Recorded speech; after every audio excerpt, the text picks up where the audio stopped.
ഒട്ടും സമയമില്ലാതെ ഓടിക്കൊണ്ടിരിക്കുന്ന രണ്ട് സ്ഥാനാർത്ഥികൾക്കൊപ്പമാണ് ഞാനുള്ളത്. ഒന്ന് യൂത്ത് കോൺഗ്രസിൻ്റെ പാലക്കാട് ജില്ലാ ജനറൽ സെക്രട്ടറി ആയിട്ടുള്ള ശ്യാം ദേവദാസും അതുപോലെ തന്നെ KSUവിൻ്റെ സംസ്ഥാന ജനറൽ സെക്രട്ടറി ആയിട്ടുള്ള ഗൗജിയും. ഗൗജ അഭിഭാഷക കൂടിയാണ്. ഏതായാലും ഇവരുടെ ഒരു പ്രത്യേകത, ഈ തിരക്കിനൊക്കെ ഒരു പ്രത്യേക കാരണം കൂടി ഉണ്ടല്ലേ ശ്യാമേ? അതെ, കല്യാണം ഇലക്ഷനും ഒരുമിച്ച് വന്നതിൻ്റെ ഒരു തിരക്കായ ദിവസങ്ങളാണ്. ഡിസംബറിൽ തെരഞ്ഞെടുപ്പ്, ജനുവരിയിൽ കല്യാണം. അതെ, ജനുവരി 28-നാണ് കല്യാണം, ഡിസംബറിൽ തെരഞ്ഞെടുപ്പ്. ഡിസംബർ 11-ന് നമ്മൾ പോളിംഗ് സ്റ്റേഷനിലേക്ക് പോവുകയാണ്. വോട്ട് ചോദിച്ച് പോകുമ്പോൾ കല്യാണം കൂടി വിളിക്കുക അല്ലേ ശ്യാമേ? ഇപ്പോൾ രണ്ടിനെയും ആളുകൾ കാണുന്നവർ കൂടെ ഇതിനെക്കുറിച്ച് വോട്ട് ചോദിക്കാൻ നമ്മൾ പോകുമ്പോൾ കല്യാണത്തെക്കുറിച്ചാണ് ആളുകൾ ചോദിക്കുന്നത്. ഞങ്ങളത് ചർച്ച ചെയ്യായിരുന്നു ഇത്ര തരൂ. ഡിസംബർ 11-നാണ് തെരഞ്ഞെടുപ്പ് വരുന്നത്, അതിൻ്റെ ഒരു തിരക്ക്. കല്യാണം എന്നാണ് വരുന്നത് ജനുവരിയിൽ. കല്യാണം ജനുവരി 28-നാണ്. അതെ, നമ്മൾ ഓട്ടത്തിലാണ്, തീർച്ചയായും ഓട്ടത്തിലാണ്. ഒരു റെസ്പോൺസ് ഒക്കെ ഉണ്ട് ആളുകൾ? പോസിറ്റീവാണ്, അതാണ് പറഞ്ഞത്. ഇപ്പോൾ കൂടുതൽ ആളുകൾ നമ്മൾ ഇലക്ഷനെ കുറിച്ച് ചർച്ച ചെയ്യുമ്പോൾ കല്യാണത്തെക്കുറിച്ച് തിരിച്ചു ചോദിക്കുന്ന ദിവസങ്ങളാണ്. രസകരമാണ് കാര്യങ്ങൾ. ആളുകൾക്ക് ഇപ്പോൾ കൂടുതൽ ഈ സോഷ്യൽ മീഡിയയിലുള്ള ആളുകൾ ഇത് കണ്ടവരൊക്കെ ഇതിനെക്കുറിച്ച് ചോദിക്കലും രസകരമായി പോകുന്നു. മൊത്തത്തിൽ വിവാഹമാണ്, അങ്ങനെയും പറയാം. അത് കുടുംബവും പാർട്ടിയും എല്ലാം കല്യാണത്തിന് പിന്തുണ നൽകി കൂടെ നിന്നു. ഇനി ഈ തെരഞ്ഞെടുപ്പിന് നാട്ടുകാരുടെ ഒരു പിന്തുണയാണ്. നാട്ടുകാർ തീർച്ചയായും കഴിഞ്ഞ കാലങ്ങളിലെല്ലാം സമരത്തിലും മറ്റെല്ലാം നാട്ടിലെ എല്ലാ വിഷയങ്ങളിലും അഡ്രസ്സ് ചെയ്ത് മുന്നോട്ട് പോയ രണ്ടുപേരാണ്. അപ്പോൾ അതിന് ഒപ്പം ഇത്തരത്തിലൊരു സംഭവം കൂടി വരുമ്പോൾ ഏറെ സന്തോഷം. നന്നായി തന്നെ പോകുന്നു. പ്രതീക്ഷ അവന് ഒരുപാട് കേസുകളുണ്ട്. അയ്യോ, ശ്യാമേട്ടന് മാത്രമല്ല, എനിക്കുണ്ട്. നിലവിൽ എത്ര കേസുണ്ട്? ഒരു 10-ന്റെ താഴെയുള്ള എനിക്ക് കുറച്ചൊക്കെ ഞാൻ തീർത്തു. എത്ര കേസുണ്ട് ഇപ്പോൾ? തീർത്തതുൾപ്പെടെ 40ഓളം ഉണ്ട്. അതെ, അഭിഭാഷക. നിലവിൽ ഞങ്ങളുടെ സഹഭാരവാഹിയായ അജ്വലായിരുന്നു, ഇപ്പോൾ ഗൗജയാണ്.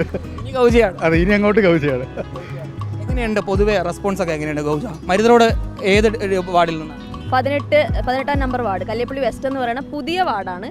അത് 2 വാർഡ് മുറിച്ചെടുത്ത് പുതിയൊരു വാർഡാണ്. രണ്ടും നമ്മൾ കോൺഗ്രസ് ജയിച്ചൊരു വാർഡാണ്. പക്ഷെ മരുതറോഡ് പഞ്ചായത്ത് ഇതുവരെ കോൺഗ്രസ് അധികാരത്തിൽ വരാത്ത ഒരു പഞ്ചായത്താണ്. അപ്പോൾ പഞ്ചായത്ത് ഭരണം പിടിക്കാനുള്ള വലിയ ശ്രമത്തിലാണ് കഴിഞ്ഞ കുറച്ച് കാലമായി മണ്ഡലം കമ്മിറ്റിയുള്ള ഉൾപ്പെടെയുള്ള ആളുകൾ. എനിക്ക് തെരഞ്ഞെടുപ്പ് ആദ്യത്തെ സംഭവമല്ല. എനിക്ക് തോന്നുന്നു KSU വിക്ടോറിയ പിടിച്ചെടുക്കുന്നത് ഗൗജിയുടെ ഒരു പാനലിലൂടെയാണ് അല്ലേ? അതിനുശേഷം പിന്നീട് കഴിഞ്ഞ തവണ തദ്ദേശ തെരഞ്ഞെടുപ്പിലുണ്ട്. അതെ, വിക്ടോറിയയിൽ ഒരു 28-29 വർഷങ്ങൾക്ക് ശേഷം KSU ചെയർമാനും വൈസ് ചെയർമാനുമായിട്ട് അധികാരത്തിൽ വന്നത് ഞങ്ങൾ പഠിച്ചൊരു കാലഘട്ടം 2017-18 ആ സമയത്തായിരുന്നു.